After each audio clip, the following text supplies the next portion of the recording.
Okay, here's my Knolly Fugitive. Right, Knolly Fugitive. I have it on the slack setting right now, and I'm running Maxxis Recon 2.6, right? 29er, 2.6, 29. Both front and rear. So the rear is the same thing, right? So I'm looking at the bottom bracket height right here. So let me make sure that the bike is completely upright. So which is about right there, so it doesn't teeter-totter. So the height is in the slack setting. The height looks like it's just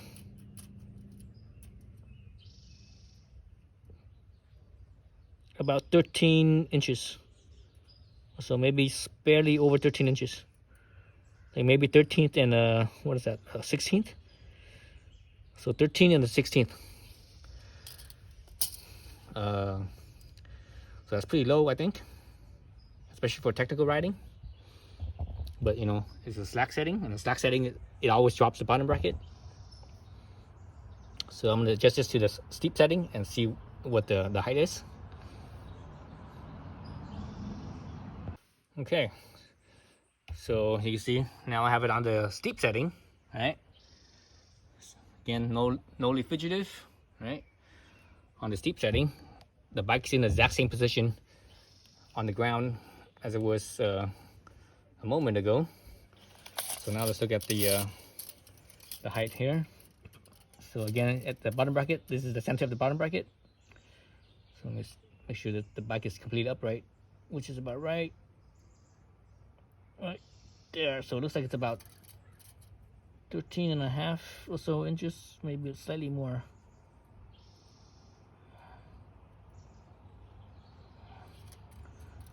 Oops.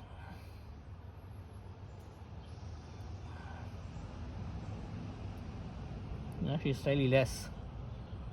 Well, yes, it's a little bit. Yeah, just let's call it 13 and a half inches. So 13 and a half inches in the steep head setting. So steep's cool, but you know, it's cool that has a higher bottom bracket, so I like that. But at the same time, the head angle I think is too steep. The steeper setting, I prefer the steeper seat tube and the high bottom bracket, but the head angle is too steep for my taste. I think the head angle is 55 3/4. Right? Not 55, what am I saying? 55. 65 3/4. Whereas the slack angle here, the head angle is 65. So 3/4 of a degree, you know, 0.75 degrees difference between the steep and slack head angle. 65 versus 65 and 65.75. Okay, so that's that. So here's my Privateer141. So the Privateer141, you know, the geometry is set. It doesn't have an adjustable geometry.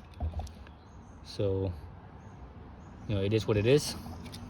So I'm gonna check on the bottom bracket height, because I wanted to compare it to my Knolly Fugitive. Let's see.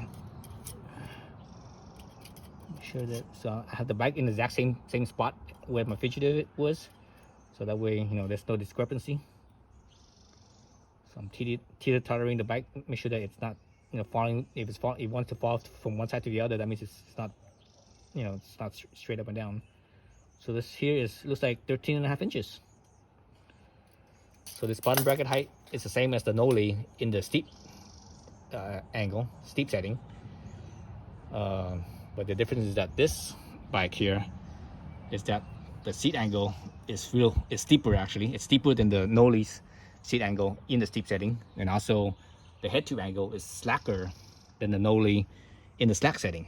So this head tube angle here is 64 and a half, whereas the Knolly slack head angle is 65. So half a degree slacker on the Privateer with a steeper seat tube by I think about a degree or so compared to the Knolly in the steep setting. And the bottom bracket obviously is the same height as the steep setting in the Knolly. Right. So why am I comparing those two? Because I'm basically comparing these two bikes. You know, I bought this Privateer. I bought this Privateer last summer, back in August, I think it was. I think I received it in August. I think I ordered it like maybe sometime in July. It took like a month or so, or almost a month to get shipped here. Well, actually, you know what? No, I think it only took like 2 weeks because they had it in stock. So whatever the case, I got it in July, or not July, August. Got it at the beginning of August. The Privateer and the Knolly I ordered the end of last year, and I got it at the very beginning of this year. So I've had it for almost 6 months now, but I haven't ridden it much. I haven't ridden it for a few months actually because it rained so much this year. January I didn't ride it at all because it rained. February I rode it a little bit. Then March it rained, so I didn't ride it in March. It was still pretty wet in April, the beginning of April. So I only rode like maybe half of April or 3/4 of April and May. So basically I got like, you know, less than 3 months in on the Knolly. So I'm actually still tuning the suspension mainly. I got everything else pretty much I think in adjustment. So I'm using the same tires. Both these bikes have the same tires.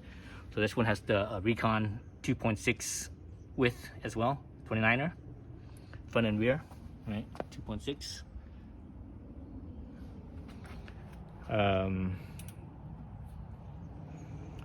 So same tires, same gearing. Both of them have XT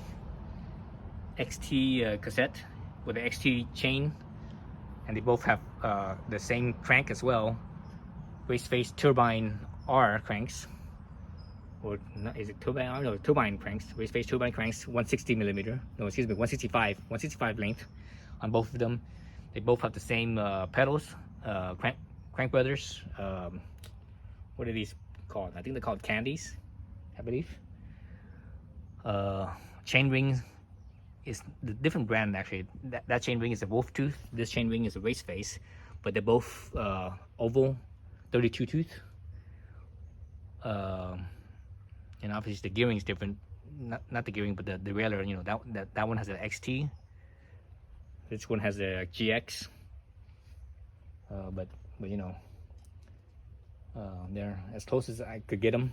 They both of these bikes I set up with 20% sag. Set the Privateer with 20% sag. The Knolly I also set at 20% sag.